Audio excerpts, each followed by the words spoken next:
السلام عليكم ورحمة الله وبركاته.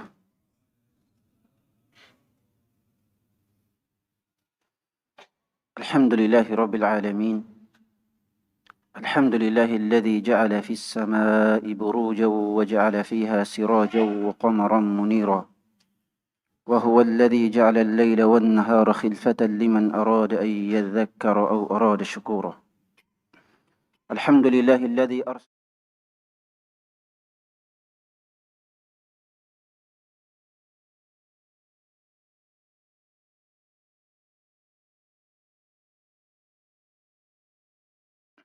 ثم الصلاة والسلام الأتمان الأكملان على سيد المرسلين نبينا محمد وعلى آله الأطهار وأصحاب الأخيار ومن تبعهم بإحسان واقتفى أثرهم بالبر والتقوى إلى يوم دار القرار. أما بعد. Para jemaah salat subuh yang dimuliakan oleh Allah Azza wa Jal, alhamdulillah pada kesempatan yang berbahagia ini kita kembali lagi bermajlis ilmu. Sekali lagi majlis ilmu adalah satu-satunya taman yang Allah Azza wa Jal letakkan di muka bumi. Adapun taman kedua adalah Raudhah yang berada dalam Masjid Nabawi. Sebab itu, orang yang paling berbahagia adalah orang yang seringkali datang untuk bermajlis ilmu. Allah Azza wa Jal akan membanggakan namanya di hadapan para malaikat, memberikan kebahagiaan sebagaimana dalam hadis Abu Hurairah dalam Sahih Muslim. Tidaklah suatu kaum berkumpul dalam salah satu rumah Allah Azza wa Jal, melainkan akan Allah turunkan kepada mereka ketenangan, liputi mereka dan dengan rahmat, dan kemudian para malaikat akan duduk bersama mereka dan nama-nama mereka dibanggakan oleh Allah Azza wa Jalla di hadapan para malaikat. Jemaah sekalian yang dimuliakan oleh Allah Azza wa Jalla, tema kita pada kesempatan ini adalah kesetiaan, atau dalam bahasa Arabnya al-wafa'u. Hal ini Allah Azza wa Jalla sebutkan dalam Al-Quran dalam surah Al-Baqarah. Dia berfirman, atau dalam penggalan ayat dia berfirman, wala tansawul fadla bainakum innallaha bima ta'maluna basir. Janganlah kalian melupakan kebaikan yang terjadi di antara sesama kalian. Janganlah kalian melupakan kebaikan yang pernah ada di antara sesama kalian. Sesungguhnya Allah Maha melihat terhadap apa yang kalian kerjakan. Penggalan ayat ini merupakan akhir dari arahan Allah Azza wa Jal kepada dua suami istri yang bercerai, juga kepada dua keluarga yang anak-anak mereka bercerai. Allah mengakhirinya dengan penggalan ayat wala tansawul fadla bainakum. Walaupun kalian bercerai, tetapi kalian tidak boleh melupakan kebaikan suami, kebaikan istri yang pernah ada di antara mereka berdua. Ayat ini Allah sebutkan dari awal, wa in talaqtumuhunna min qabli an tamassuhunna wa qad faradtum lahunna fariidah fanisfu ma faradtum illa an ya'funa aw ya'fu alladhi biyadihi 'uqdatun nikah wa an ta'fu aqrabu lit-taqwa wa la tansul fadla bainakum innallaha bima ta'maluna basir. Kata Allah Azza wa Jal, kalau kalian menceraikan istri-istri kalian, kalian menceraikan istri-istri kalian sebelum kalian menggauli mereka. Sebelum kalian menggauli mereka. Padahal kalian atau sementara kalian telah menetapkan jumlah mahar. Jadi kalau kalian menceraikan istri-istri kalian sebelum berdua-duaan, ya, sebelum sempat berduaan atau sebelum sempat berhubungan badan, kalian menceraikan istri kalian, maka kalian harus memberikan kepada istri kalian tersebut setengah dari jumlah mahar yang telah ditetapkan. Ada orang yang akad belum sampai berhubungan badan, tiba-tiba bercerai. Ya, sebagian ulama tentunya di sini ada perbedaan pandangan. Ada ulama mengatakan kalau setelah akad suami dan istri tersebut sudah saling berdua-duaan khulwah, tidak ada orang lain di situ, maka kata mereka itu sudah wajib mahar. Seorang suami sudah wajib membayarkan mahar secara sempurna, tidak boleh kurang. Adapun kalau belum sempat berdua-duaan, maka seorang suami hanya membayarkan setengah dari jumlah mahar yang telah ditentukan. Tujuannya apa? Tujuan dari setengah mahar tersebut untuk menghibur seorang wanita yang mungkin telah kehilangan kehormatannya ketika dia dipermalukan ketika diceraikan setelah menikah. Untuk memberikan kompensasi dari perasaannya, dia harus diberikan setengah dari mahar. Adapun kalau sudah berdua-duaan menurut pendapat jumhur ulama, maka mahar itu harus diberikan secara sempurna.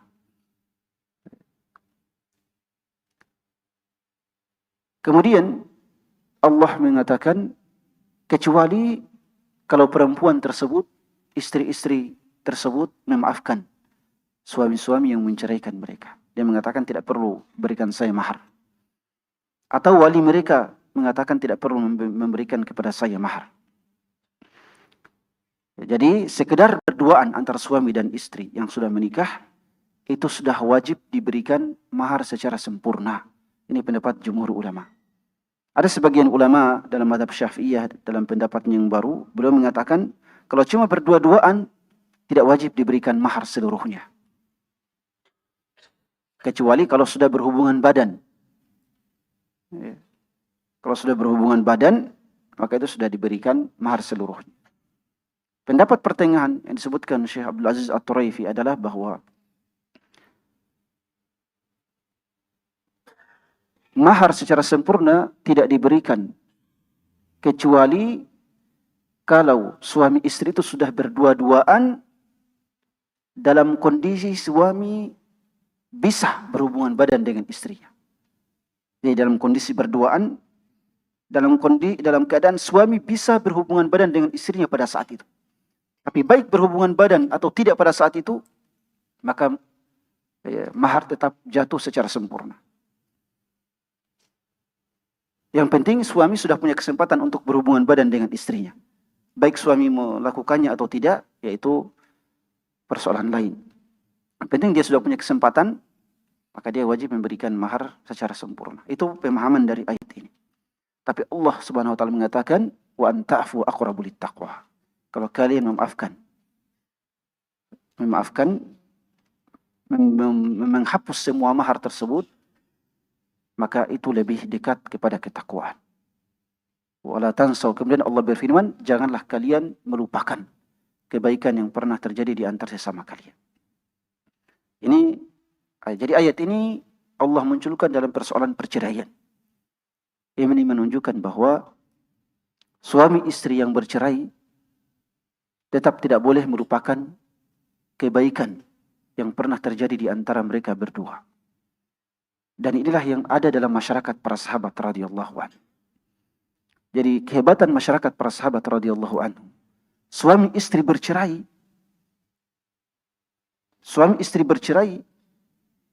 tapi kebaikan mantan suaminya selalu diingat. Selalu diingat.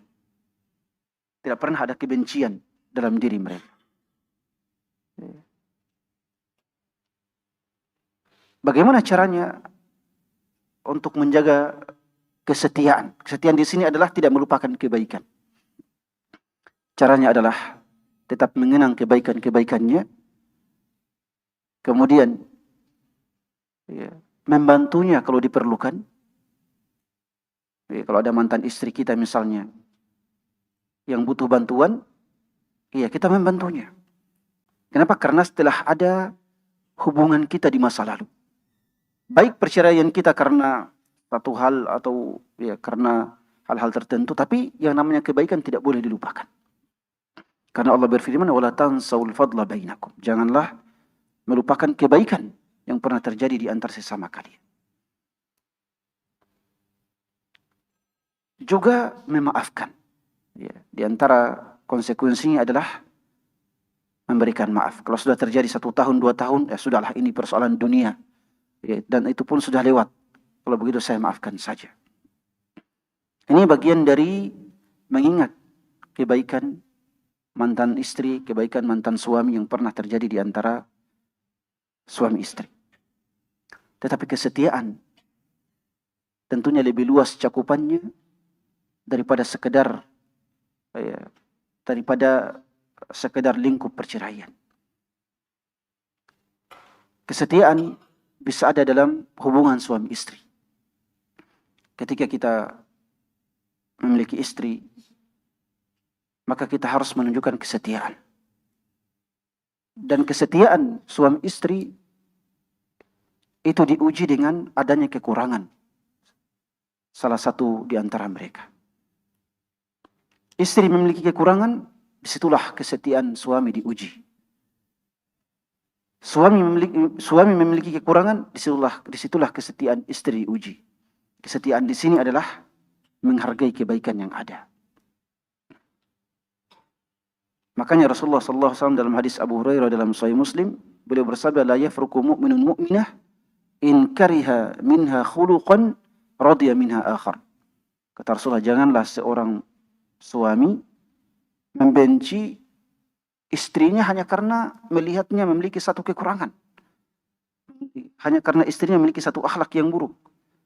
Kalau seandainya dia melihat ada akhlak istrinya yang buruk, maka dia harus berpikir, istriku ini memiliki banyak kebaikan yang lain. Jadi kita sebagai seorang muslim harus menimbang antara keburukan dan kebaikan. Selama kebaikannya banyak, maka insya Allah keburukan yang sedikit itu ya tetap kita maafkan saja. Ya. Tentunya dengan tetap memberikannya nasihat, memberikannya peringatan. Tetapi hendaknya tidak mengurangi rasa cinta kita kepada mereka. Karena salah satu tujuan kita menikah adalah untuk melengkapi kekurangan masing-masing. Hunna libasul lakum wa antum libasul lahun. Dalam surah Al-Baqarah, kata Allah, istri-istri kalian adalah pakaian bagi kalian. Sedangkan kalian adalah pakaian bagi istri kalian. Kata para ulama, seorang yang tidak menikah itu laksana orang yang telanjang. Orang yang telanjang itu adalah orang yang tidak punya apa-apa, serba kekurangan. Dia kemudian sempurna ketika dia menikah. Karena istri itu laksana pakaian. Jadi kita menikah tujuannya untuk saling melengkapi kekurangan. Dan bukan untuk mencari orang yang sempurna. Siapa yang mencari istri yang sempurna, maka dia tidak akan pernah menikah selamanya. Siapa yang terlalu perfect, maka 10 orang gadis pun yang dia pergi nazar, dia tidak akan pernah suka itu. Dia tidak akan pernah puas. Tapi kita menikah tujuannya untuk saling melengkapi.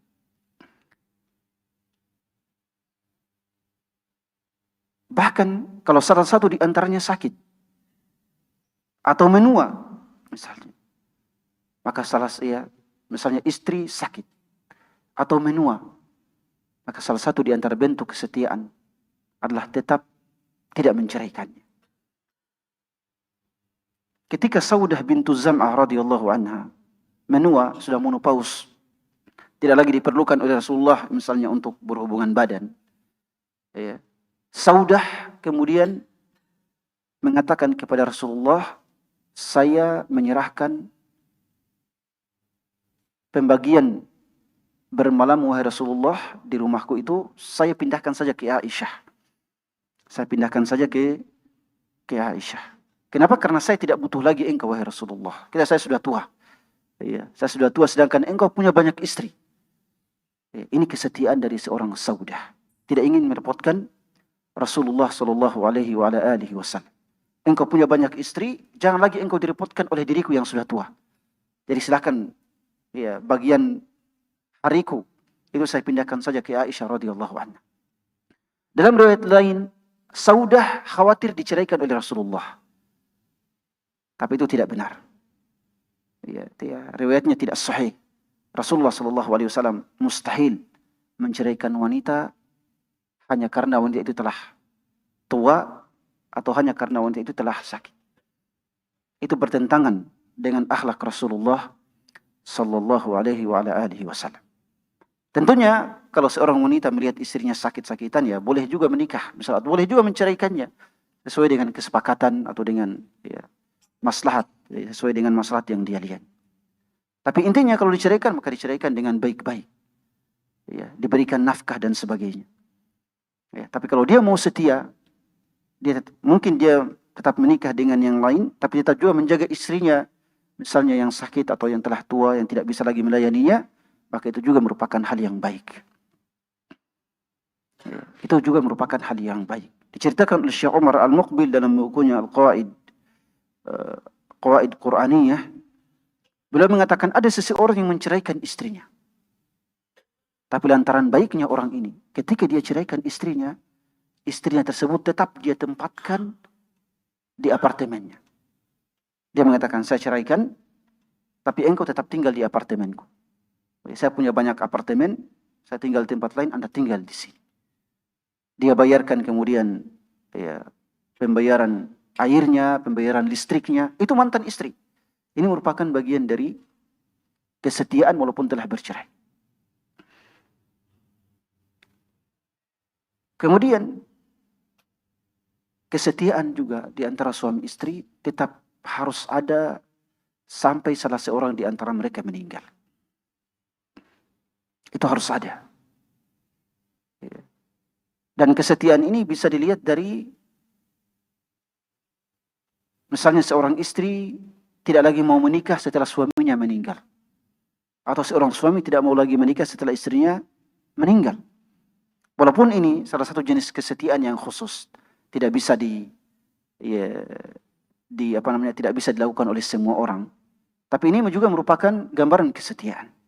Ketika Ummu Darda rahimahullah, Ummu Darda As-Sughra radhiyallahu anha wa rahimaha, ketika melihat Abu Darda sudah mau meninggal, sudah sakit keras, maka dia mengatakan kepada Abu Darda, ya Abu Darda, laqad khatabtani ila abawayya fid dunya fazawwajuk wa ana sa'akhtubuk ila nafsika fil akhirah. Kata Ummu Darda, wahai Abu Darda, engkau telah melamarku kepada kedua orang tuaku di dunia. Lalu mereka kemudian menerima lamaranmu dan menikahkanmu denganku. Dan saat ini saya ingin melamarmu, saya sendiri yang akan melamarmu, wahai Abu Darda, agar saya terus bersamamu di dalam surga. Maka Abu Darda mengatakan, fala tatazawwaji ba'di. Kalau engkau ingin terus bersamaku dalam surga, maka janganlah menikah setelah saya meninggal.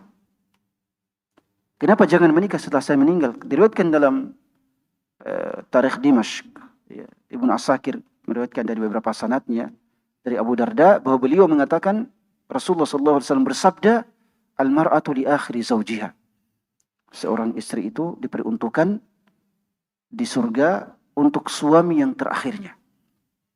Untuk suami yang terakhirnya.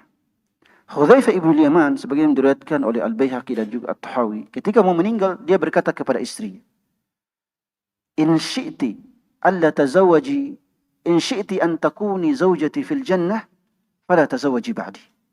Fa inni sami'tu Rasulullah sallallahu alaihi wasallam yaqul al-mar'atu li akhiri zawjiha. Wahai istriku, kalau engkau ingin saya tetap menjadi suamimu dalam surga, maka janganlah menikah setelahku, setelah saya meninggal. Karena saya mendengar Rasulullah bersabda, perempuan atau seorang istri itu akan digabungkan dengan suami terakhirnya di dalam surga. Ini salah satu bentuk kesetiaan. Tapi tidak bisa kemudian dijadikan sebagai motivasi kepada seluruh orang. Tidak. Ya.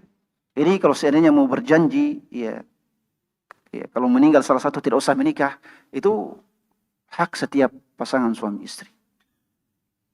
Makanya ketika Muawiyah ibn Abi Sufyan saat menjadi khalifah, dia datang melamar Ummu Darda.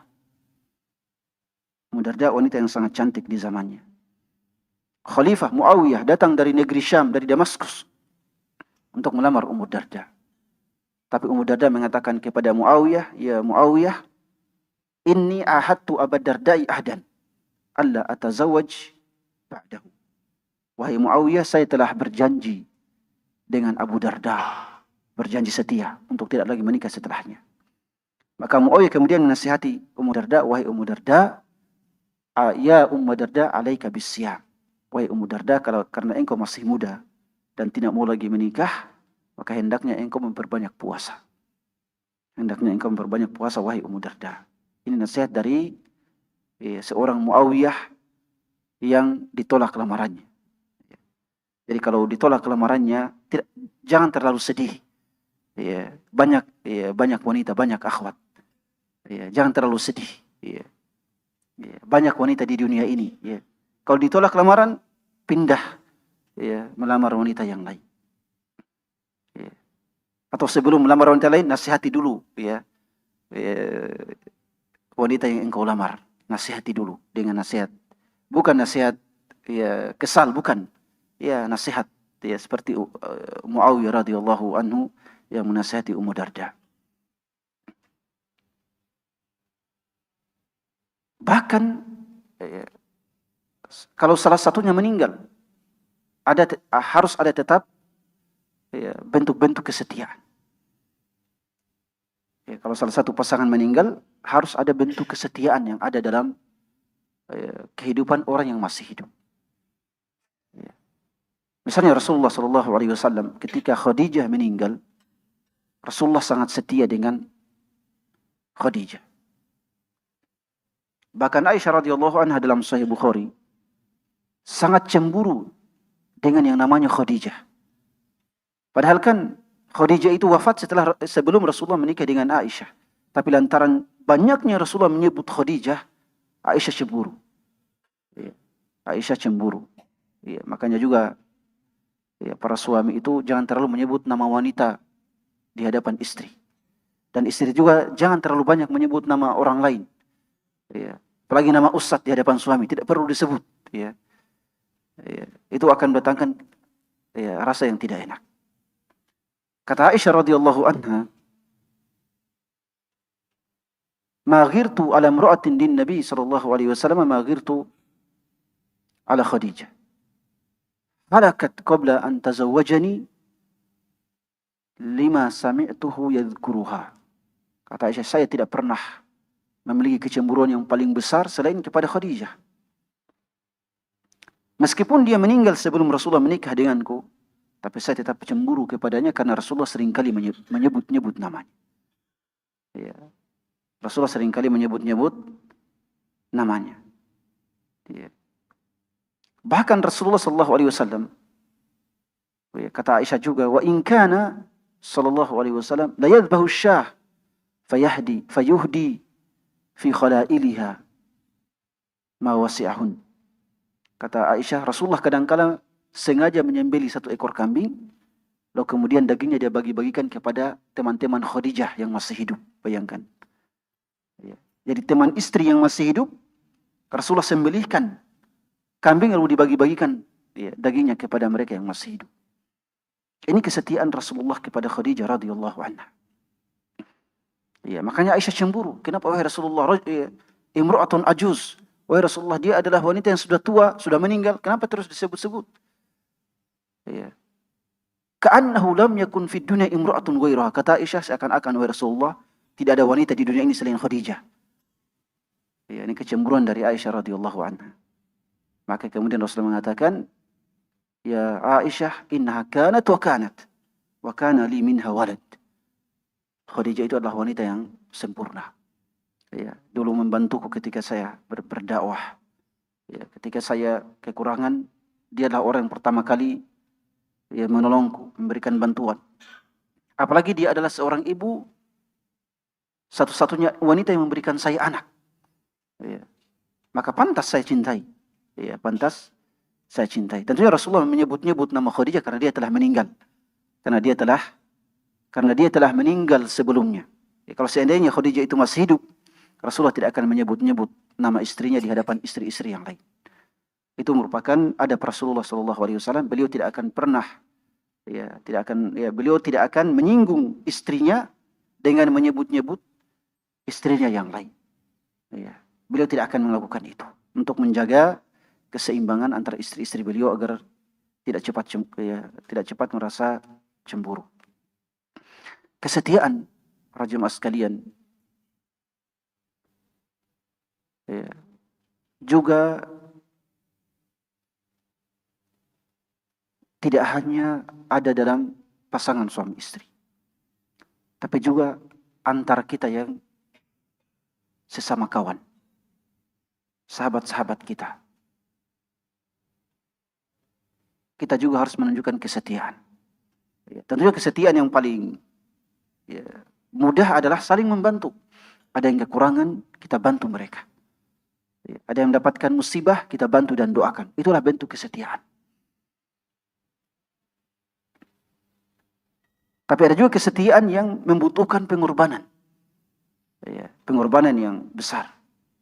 Yaitu ketika salah satu saudara kita meninggal. Salah satu saudara atau sahabat kita meninggal. Apa bentuk kesetiaannya? Bentuk kesetiaan yang ditunjukkan oleh para sahabat kepada sahabat mereka, kepada saudara mereka yang meninggal, pertama menikahi istri-istri mereka. Nah, ini membutuhkan pengorbanan. Membutuhkan pengorbanan. Apalagi kalau di antara kita juga mungkin ada yang sudah menikah.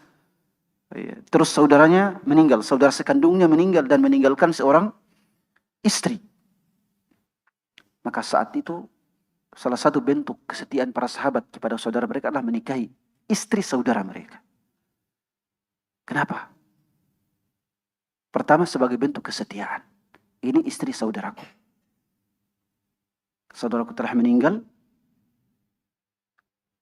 istri. Sebagai bentuk kesetiaan, maka saya akan menikahi istrinya. Tentunya kalau istrinya memang adalah wanita yang soleh misalnya.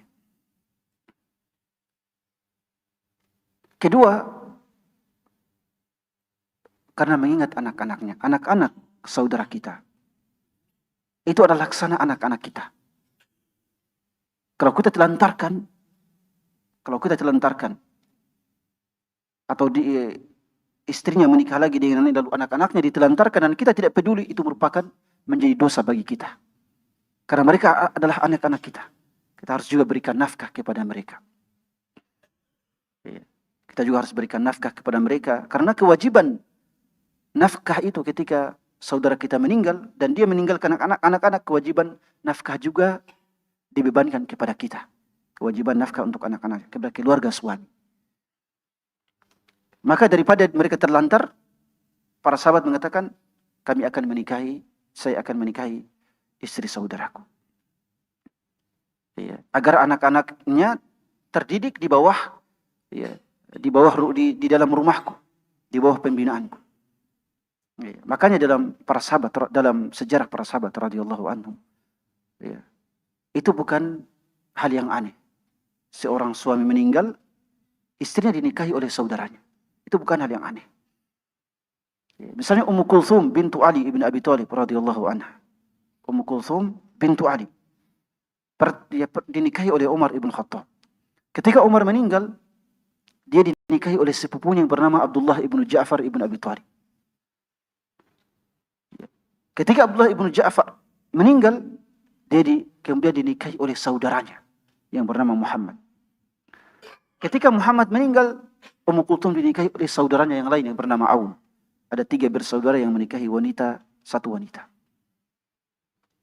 Bahkan Ali bin Abi Thalib radhiyallahu anhu, ketika saudaranya Ja'far syahid di perang Mu'tah, Ali sebenarnya ingin menikahi istri Ja'far yang bernama Asma bintu Umais. Tapi saat itu Ali takut kepada Rasulullah SAW karena sedang Ali menikah dengan Fatimah. Kalau dia berpoligami, khawatir Rasulullah marah. Ya, kondisi khusus Ali seperti itu. Ya. Jadi Ali itu tidak bisa berpoligami pada saat Rasulullah masih hidup, itu khusus untuk beliau. Maka Asma kemudian dinikahi oleh Abu Bakar. Asma bintu Umais dinikahi oleh Abu Bakar As-Siddiq. Dan lahir dari Asma dua anak. Ya. Muhammad ibn Abi Bakar dan yang satunya lagi saya lupa namanya, seorang perempuan. Setelah Abu Bakar meninggal dan Rasulullah juga sudah meninggal sebelum Ali kemudian mengatakan saya harus menikahi mantan istri saudara saya. Ya. Ini salah satu kesetiaan.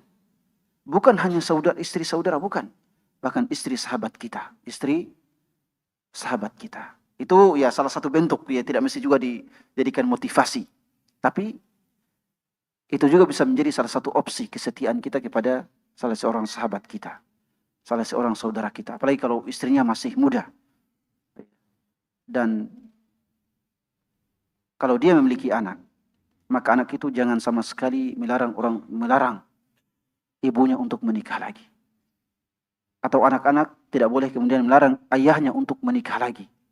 Ya, kalau istri kita meninggal, kalau kita ingin menikah lagi, maka anak kita tidak boleh melarang kita untuk menikah lagi. Atau seorang anak tidak boleh melarang ibunya untuk menikah lagi. Tidak. Ya, karena itu akan bisa saja memberikan mudarat. Ya. Tapi kesetiaan bukan hanya itu. Ya. Kesetiaan misalnya tidak perlu saya menikah. Misalnya saya tidak butuh menikah, tidak mampu untuk menikah, cukup saya memberikan nafkah kepada anak-anak. Cukup memberikan nafkah kepada anak-anak. Itu sudah menjadi bagian kesetiaan kepada saudara-saudara kita, kepada sahabat-sahabat kita. Dan dikisahkan bahwa ada salah seorang ulama,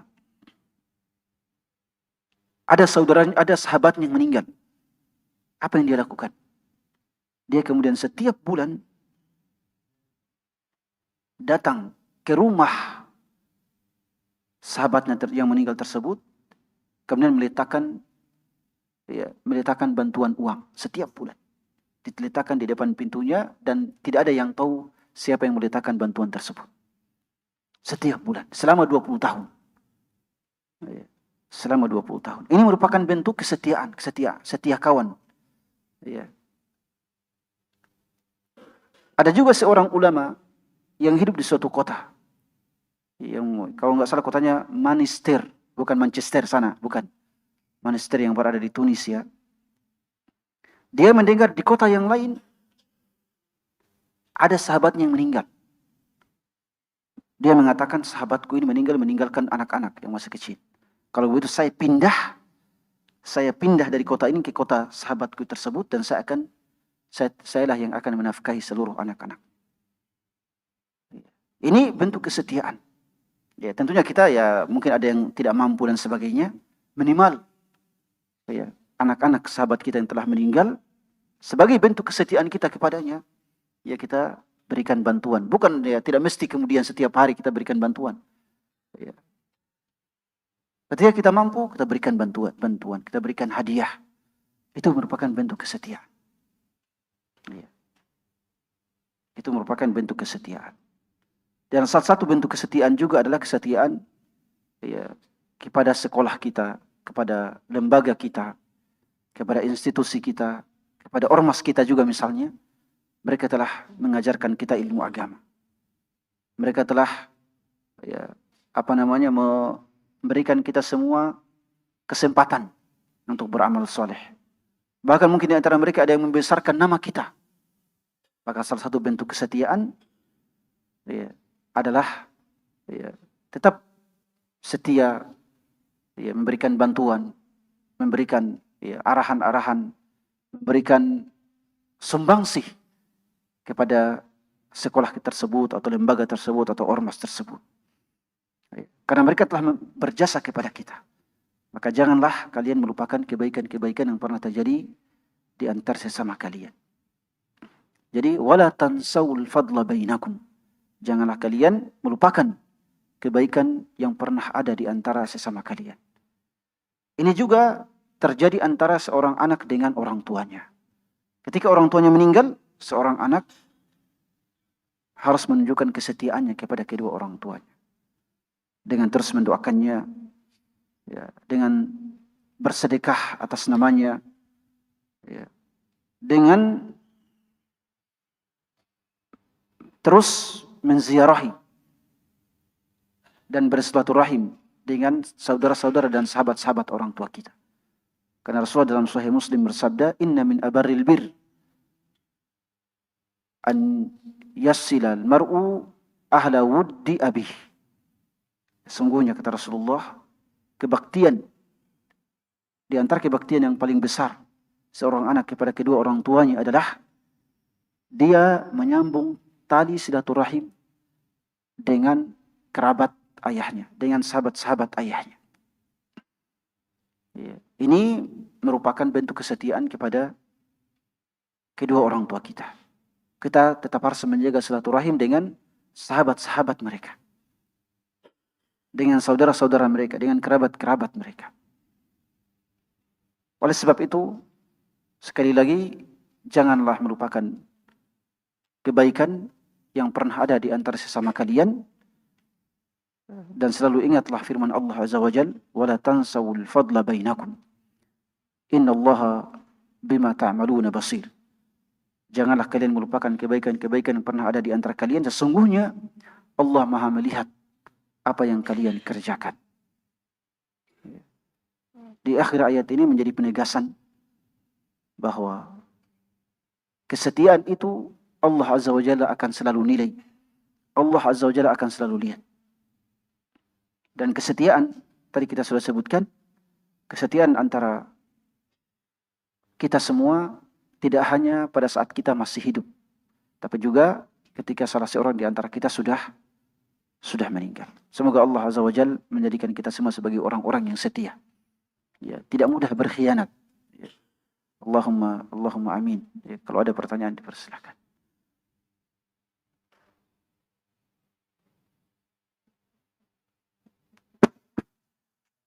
Bismillah. Yang menjadi pertanyaan saya, Ustadz, mengenai kesetiaan, apa yang menjadi syarat utama bagi suami istri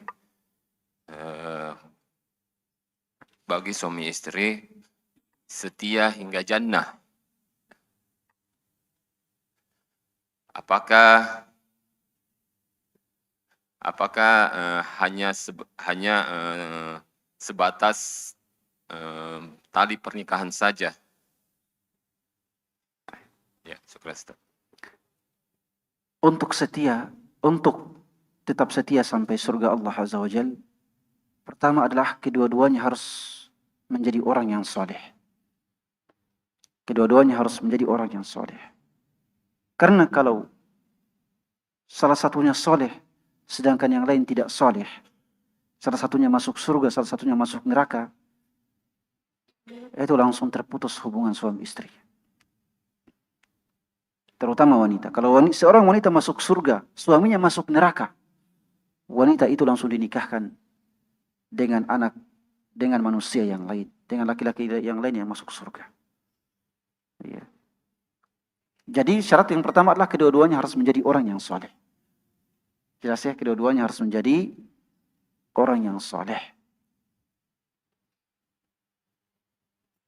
Kemudian yang kedua tadi, ya, bahwa seorang istri tidak lagi menikah ketika suaminya meninggal. Karena menurut pendapat yang paling benar di kalangan para ulama bahwa wanita istri itu diperuntukkan kepada suami terakhirnya dalam surga. Kalau dia memiliki 2 istri, 2 suami atau 3 suami, maka dalam surga dia akan dikumpulkan dengan suami yang terakhir. Kenapa suami terakhir? Karena suami itulah yang tetap ada ikatan pernikahannya ketika dia meninggal.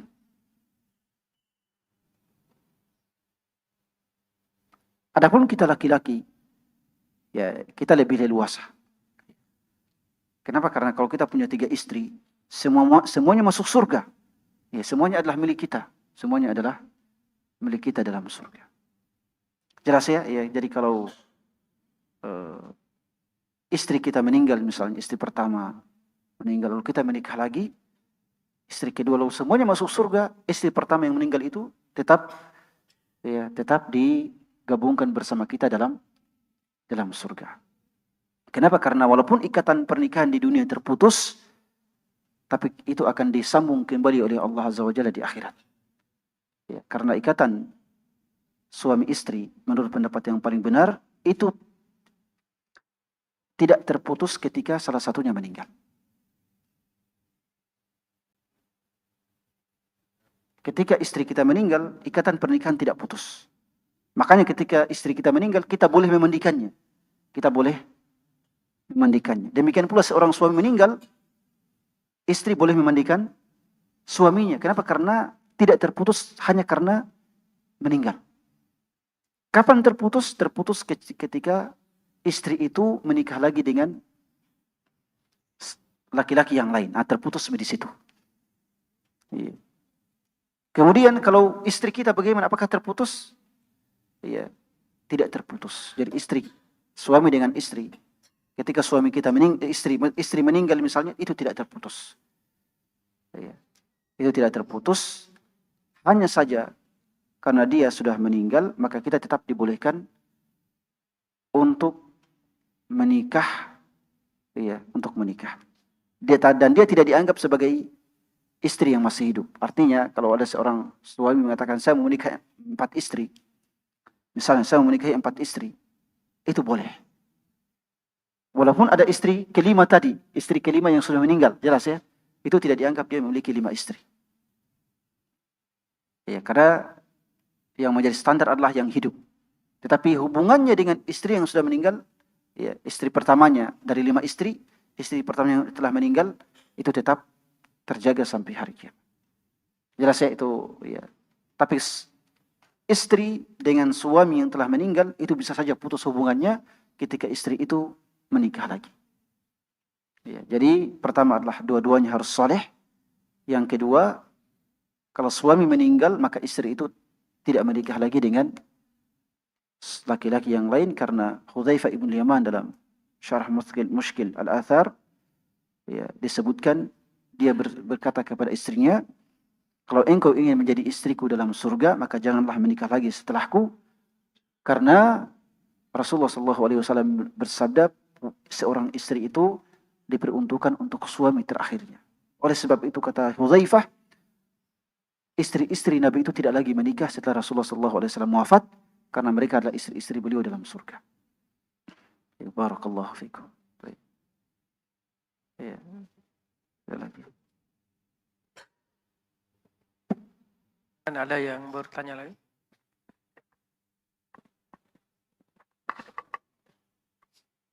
Bismillah. Saya Basri mau bertanya. Bagaimana istilah setia, bagaimana hubungannya dengan menikah lebih dari satu, Ustaz? Karena pandangan umum ya, kalau setia itu ya satu, gitu. Begitu, Ustaz. Baik.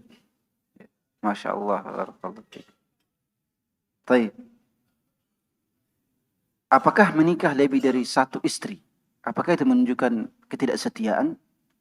Ini salah satu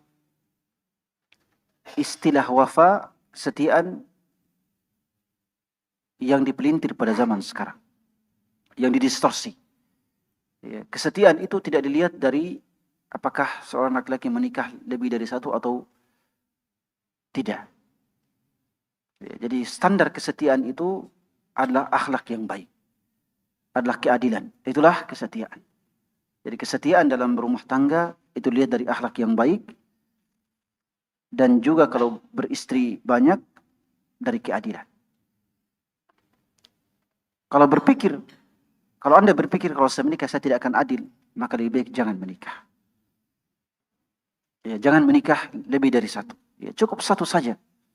Ya, Anda mengatakan kalau saya menikah lagi saya tidak akan adil. Itu tidak. Ya.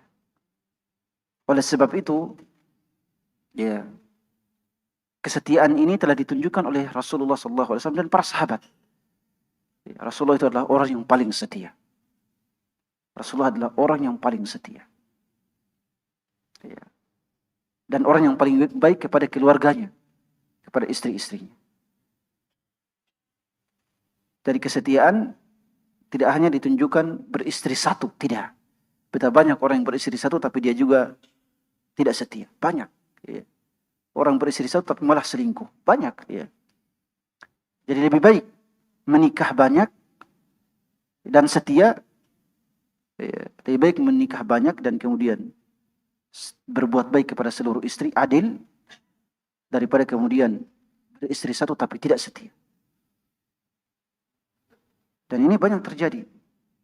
Ya, di beberapa negara tentunya kalau kita ya, ini ya, sebagian wanita lebih suka suaminya berselingkuh dibandingkan daripada suaminya menikah lagi. Ini problem. Ini problem terbesar pada zaman sekarang. Sebagian wanita lebih baik bagi dirinya lebih baik suaminya pergi selingkuh, pergi berzina dengan wanita yang lain daripada suaminya menikah lagi. Ini salah satu problem kita pada zaman sekarang. Bahkan bukan wanita, negara ya, dalam skala negara mereka lebih mengizinkan laki-laki untuk selingkuh atau wanita untuk ya, daripada beristri 2 atau 3. Ini salah satu problem kita pada zaman sekarang. Ya. Oleh sebab itu ya tentunya makna kesetiaan adalah akhlak yang baik, tidak melupakan kebaikan, dan itu bisa dibagi-bagi kepada 2 orang, 3 orang, 4 orang. Ya, bukan hanya kepada 1 orang. Barakallahu fiik.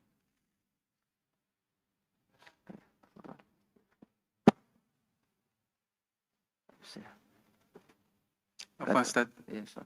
Bismillah, Assalamualaikum warahmatullahi wabarakatuh. Terima kasih. Kebanyakan kita ini Ustaz, atau yang pernah bercerai, itu penyebabnya adalah karena tidak suka lagi sama pasangan. Atau ada akhlak salah satu pasangan yang tidak disukai. Pertanyaannya Ustaz, bagaimana tipsnya untuk menjalin hubungan kepada mantan pasangan agar tidak jatuh kepada maksiat? Karena mengingat mungkin ada anak yang harus kita nafkahi Ustaz. Demikian Ustaz. Masya Allah. Ini juga merupakan hal yang sangat penting bahwa seorang laki-laki yang menceraikan istrinya lalu kemudian memiliki anak, tetap wajib baginya untuk menafkahi anak tersebut. Kalau ada laki-laki yang meninggalkan anak tersebut, dia adalah laki-laki yang pendosa. Dia hanya tahu buat anak, tapi ketika anak lahir, dia tidak peduli. Anak itu adalah milik laki-laki selamanya. Karena dia membawa nama dirinya. Membawa nama dirinya.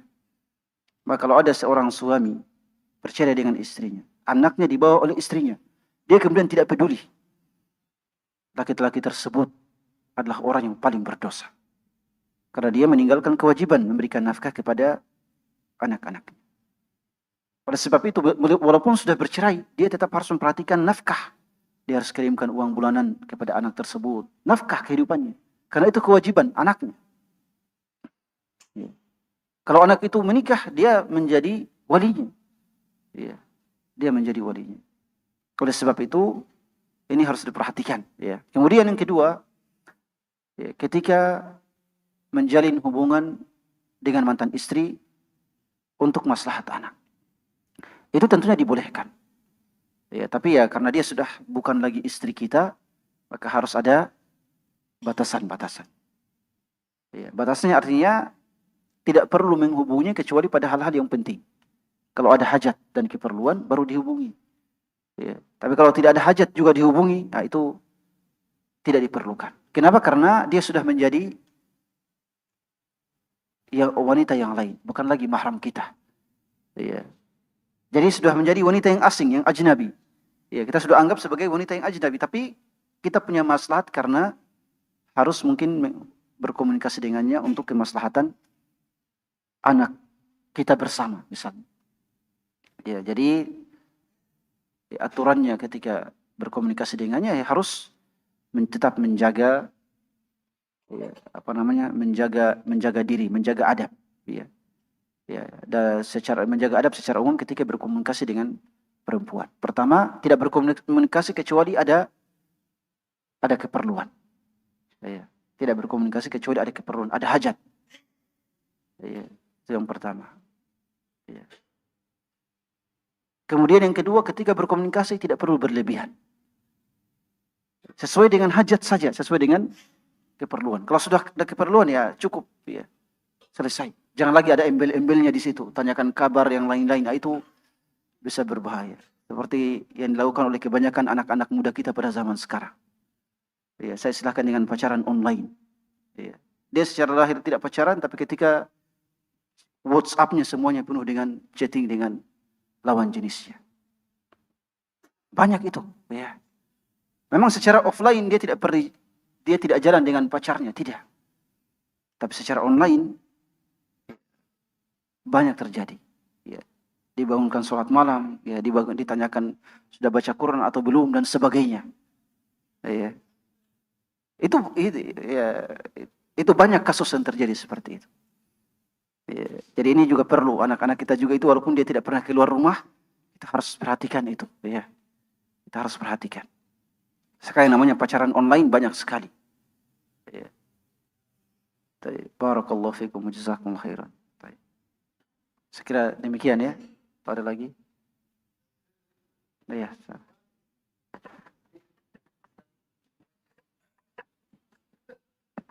Taib, syukran atas kesempatan.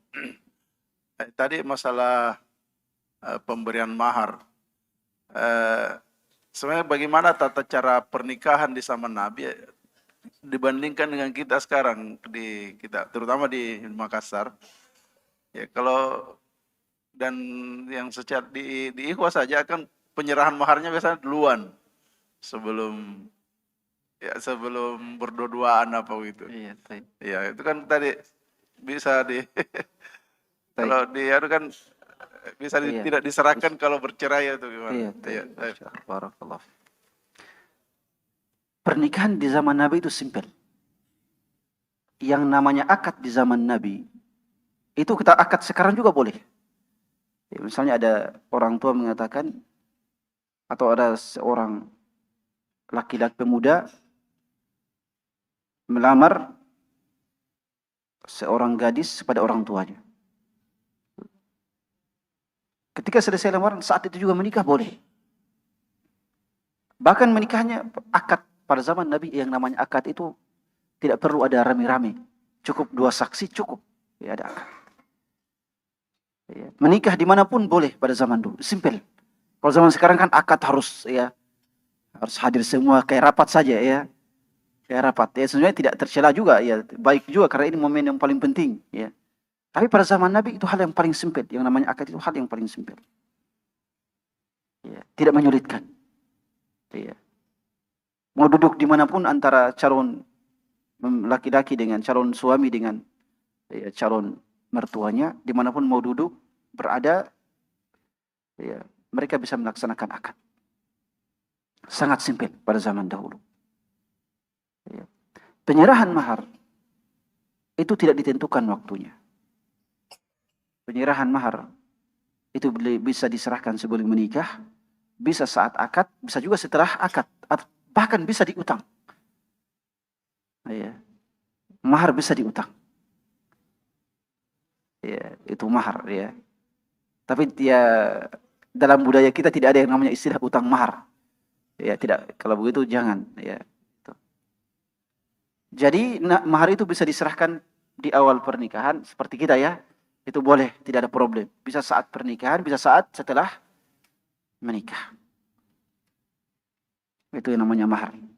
Hanya saja kalau diserahkan terlebih dahulu, kalau kemudian tidak jadi menikah, itu mahar wajib dikembalikan.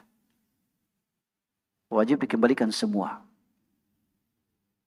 Tapi kalau sudah akad, langsung cerai, maka mahar dikembalikan setengah. Mahar dikembalikan setengah. Kecuali kalau suami berbaik hati dan mengatakan ambil saja semua. Atau pihak istri berbaik hati dan mengatakan saya tidak mau ambil mahar, saya kembalikan semua. Ya. Jadi pernikahan pada zaman Rasulullah itu simpel. Ya. Cukup. Ya. Akadnya di mana saja dan kapan saja. Tidak perlu ada janji 2 hari lagi, 3 hari lagi seperti kita ya. Ya. Yang penting sudah cocok, langsung menikah. Ya, yang penting sudah cocok langsung menikah. Ada kisah Sa'id ibnu Jubair kalau tidak salah menemui Sa'ad ibnu Abi Waqqas radhiyallahu anhu.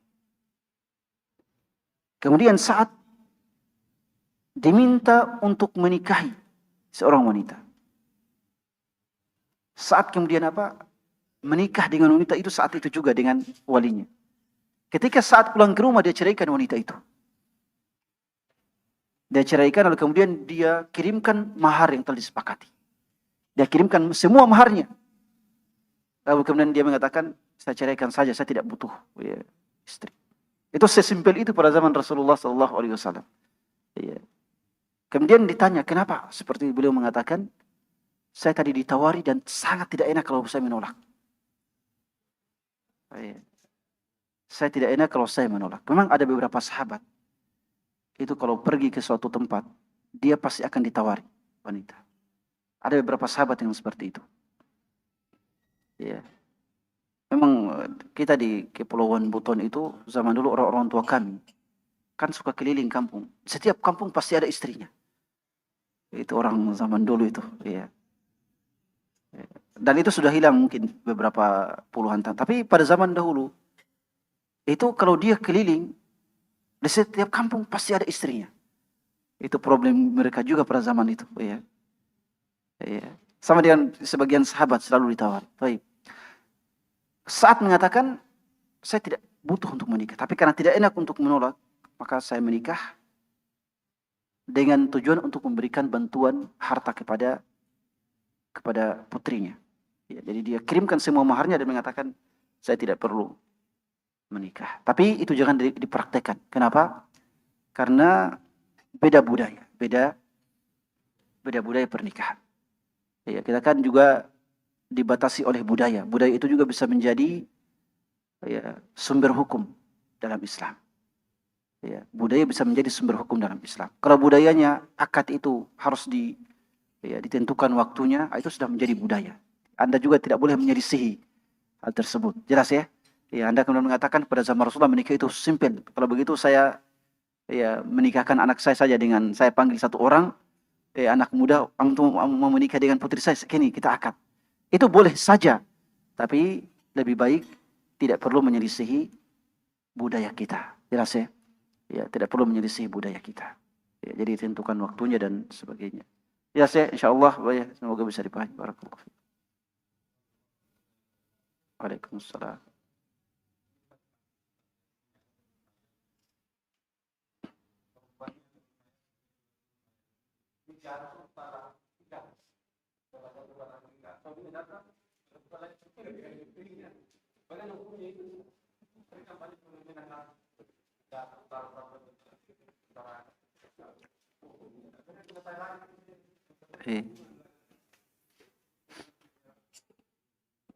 Baik, Masya Allah. Barakallahu fiik. Ini hal yang paling rumit ini. Ya. Persoalan talak yang tidak disaksikan atau yang tidak diputuskan oleh pengadilan. Ini persoalan talak yang paling rumit. Persoalan talak yang tidak diputuskan oleh pengadilan. Ya. Kalau pengadilan biasanya kalau jatuh talak pasti jatuh talak satu. Ya, kita mau seorang suami mau mentalak istrinya 100 kali pun datang ke pengadilan ditulis talak satu. Ya. Itu salah satu problem. Ya. Oleh sebab itu saya dan juga ustaz-ustaz yang lain tidak memfatwakan, tidak memberikan hukum terhadap hal-hal yang seperti ini. Jadi kalau ditanya seperti itu, pergi ke pengadilan, urus ke pengadilan. Kalau pengadilan mengatakan ini jatuh talaknya talak 1, itu urusannya pengadilan. Ya. Kalau dia mengatakan talaknya talak 3 dan itu mungkin hampir mustahil, ya, itu urusannya. Ya. Jelas ya? Karena persoalan ini pertama persoalan yang paling berbahaya. Ya, jadi kalau persoalan seperti itu suruh mereka ke pengadilan, ya. Urus ke pengadilan. Ya. Tapi problemnya pengadilan kita juga lama pengurusannya. Jelas ya? Ya. Pengadilan kita lama pengurusannya. Itu juga problem kita pada zaman sekarang. Ya, makanya orang itu tidak pergi ke pengadilan kecuali kalau sudah menjadi jalan terakhir. Ya, tidak ada lagi jalan terakhir. Ya, sudah ke pengadilan. Itu pun harus menunggu 1 bulan, 2 bulan, 3 bulan. Padahal kan orang ingin cepat, ya, mendengarkan ketuk palu cerai supaya bisa menikah lagi. Ya, itu problem, salah satu problem kita, ya, pengadilan kita. Ya, jadi yang seperti itu, ya, pertama kasusnya harus dilihat talaknya bentuk talak yang bagaimana dulu. Itu yang pertama. Talaknya dilihat bentuk talak yang bagaimana itu sampai 3 kali talak. Jelas ya? Ya, itu harus dipahami betul-betul. Bagaimana caranya dia mengucapkan kata talak sampai jatuh sampai 3 kali talak. Ya, itu yang pertama. Ya. Kalau sudah jelas, maka kita bisa memberikan hukum. Ya. Oh, ini memang betul talak 3 ini. Tapi kadang ada juga penjatuhan talak yang tidak dianggap sebagai talak. Ya, misalnya hanya berupa ancaman. Ya. Ya. Kadang orang suami itu kadang mengucapkan kata talak dalam kata ancaman, bukan talak. Ya. Saya talak kamu sekarang. Ya. Ya. Bukan hanya, ya, bukan penjatuhan talak tapi ancaman. Ya, tapi ancaman. Dan kadang orang mengira kalau diancam diceraikan itu sudah jatuh talak. Itu tidak. Ya, kalau hanya sekedar mengancam itu tidak jatuh. Ya, kalau hanya sekedar mengancam. Ini juga harus dilihat. Ya, apalagi misalnya bahasa Makassar. Ya.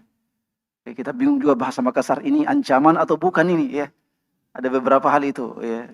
Jadi itu harus dilihat kata-katanya. Ya. Ini persoalan yang sangat sensitif. Ya. Maka lebih baik ke pengadilan untuk mengurus itu. Jelas ya. Kalau pengadilan menjatuhkan talak 1, ya silahkan. Ya. Kalau talak 2, ya silahkan juga. Ya, kita tidak mengurusi karena memang persoalan berat. Ya.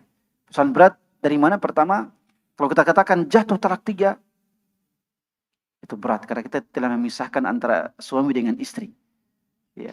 Tapi di sisi lain ketika kita mengatakan, oh tidak apa-apa itu, ya tetap sah suami istri, itu juga kita mungkin saja kita telah menggolkan yang namanya zina. Padahal mereka sudah berpisah, tapi kita halalkan lagi mereka, akhirnya jelas ya, itu sangat susah untuk makanya lembaga-lembaga fatwa yang ada itu sangat berhati-hati terhadap persoalan ini. Ya, lembaga-lembaga fatwa yang ada itu sangat berhati-hati terhadap persoalan talak ini. Ya, ya semoga ya bermanfaat. Barakallahu fikum. Ya, silakan. Satu lagi ya. Itu. Assalamualaikum warahmatullahi wabarakatuh. Jadi mengenai tentang nafkah kepada anak, Ustadz. Jadi ini ada kasus yang saya dapati dari salah satu teman, dan saya tahu itu teman memang sangat awalnya memprihatinkan dalam hal keluarganya. Kenapa saya katakan demikian?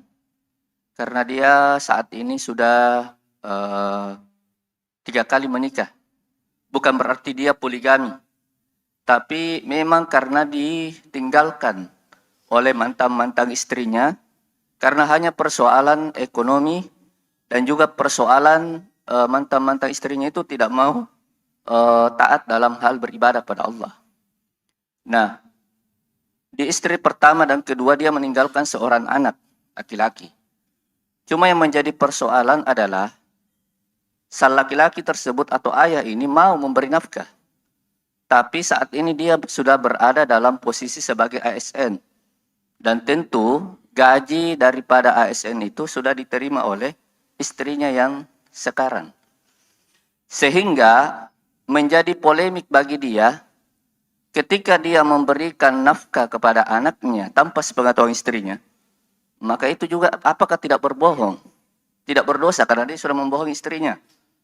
kemudian juga ketika dia jujur kepada istrinya yang sekarang, juga menimbulkan polemik yang luar biasa karena pulang ke rumah dimarah-marahi sama istrinya. Ya, sampai mungkin istrinya juga marah-marah karena dianggap bahwasannya tidak dianggap karena itu sudah mantan katanya. Kira-kira solusi apa yang harus diambil oleh seorang suami daripada istri ini, kemudian juga seorang ayah dari anak-anak sebelumnya, kira-kira langkah apa yang harus diambil untuk bisa dikatakan bahwa dia kan menanggung nafkah itu untuk anaknya kan adalah hak ayah. Tapi persoalannya di mana dia mau ambilkan itu? Kalau gajinya sudah diambil oleh istrinya yang sekarang.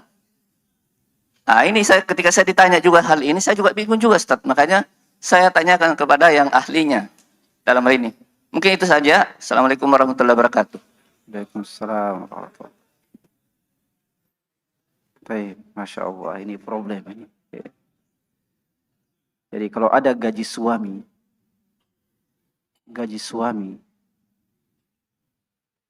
dikuasai oleh istri, maka suami itu adalah suami yang paling lemah. Suami yang paling lemah. Iya, kalau gaji Anda sebagai suami lalu dikuasai oleh istri, itu adalah suami yang paling lemah. Laki-laki yang paling lemah. Kenapa paling lemah? Pertama, gaji Anda itu adalah hak Anda. Gaji suami itu adalah hak suami. Tidak ada hak istri di situ. Sebatas hak istri di situ adalah sebatas apa? Sebatas nafkah kehidupannya. Jadi kalau punya gaji, tidak perlu kemudian kasih apa? Semuanya ke istri. Ya, tentunya maksud saya, kalau cuma punya gaji dari satu pos, dari ASN saja, ya, tidak perlu kemudian Anda kasihkan semuanya ke istri. Ya, tiap bulan Anda mendapatkan apa? Tidak ada, jelas ya. Ya, istri Anda kasih Anda 1 bulan 200.000, kasihannya Anda ya. Ya, seperti itu. Tidak ada problem Anda memberikan gaji ASN, ya, ini ambil ATM saya tiap bulan Anda. Tapi Anda mungkin punya sumber penghasilan yang lain. Jelas ya? Ya, itu tidak ada problem. Tapi kalau seluruh gaji Anda dikuasai oleh istri, maka Anda merupakan suami yang lemah. Ini saya katakan betul-betul ini ya, suami yang lemah. Ya, kenapa? Karena hak istri pada harta kita adalah sebatas apa? Nafkah bulanannya. Ya, pakaiannya, kemudian makanannya, kehidupannya. Ya, jelas ya, itu yang pertama. Ya. Kemudian yang kedua, suami ini harus memahamkan istrinya.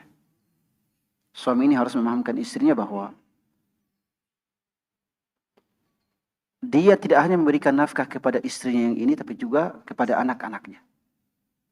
Bahwa anak-anak itu adalah darah dagingnya, walaupun dia telah menceraikan istri-istrinya yang lain. Tapi kewajiban dirinya sebagai seorang ayah itu tetap ada untuk anak-anaknya yang dia ceraikan. Jadi kewajibannya itu bukan kepada istri-istrinya yang dia telah ceraikan, bukan, tapi kepada darah dagingnya sendiri. Ya, itu harus dipahamkan. Ya, dan seorang istri harus paham itu. Ya, kalau dia memiliki mantan suami, kalau seorang istri memiliki suami yang punya mantan istri yang lain, dan kemudian atau seorang suami yang punya anak dengan wanita istri yang lain sebelumnya, maka istri tersebut harus paham itu.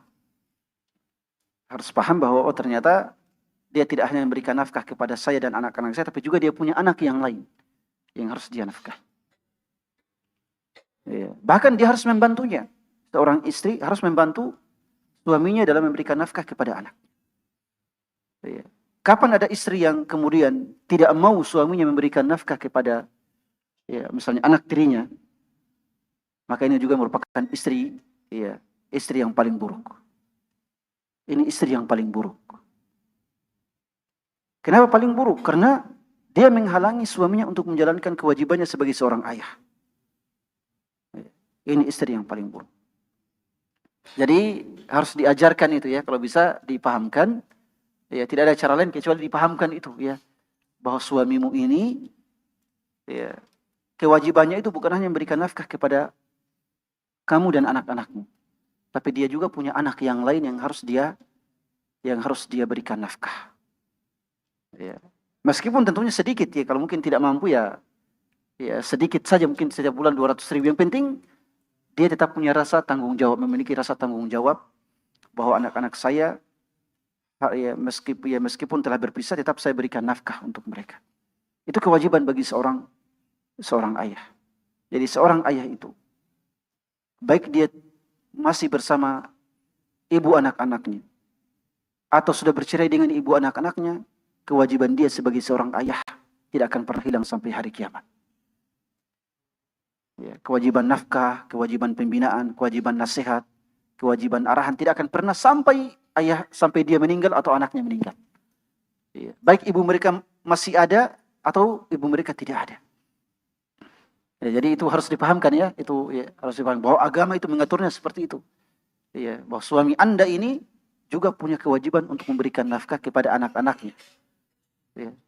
Jadi dia harus merelakan sebagiannya dipotong untuk nafkah anak-anak dirinya yang berada di tempat yang lain. Ya, saya kira demikian ya. Sekira demikian dan kalau gajinya seperti itu dikuasai ya itu problem besar ya bagi seorang laki-laki. Ya. Itu problem besar. Kalau Anda tidak gaji Anda sendiri tapi Anda tidak bisa bebas untuk menggunakannya. Ya, jelas ya? Ya, tapi dalam artian tidak boleh juga menzolimi istri karena bebas menggunakan harta kita sendiri kemudian kita zolimi istri. Nah, itu problem itu ya. Itu tidak dibolehkan juga dalam Islam. Ya, saya kira demikian ya, semoga apa yang kita kaji bermanfaat. Subhanakallahumma rabbana bihamdik asyhadu an la ilaha illa anta astaghfiruka wa atubu ilaik. Wa akhiru da'wana alhamdulillahi rabbil alamin. Assalamualaikum warahmatullahi wabarakatuh.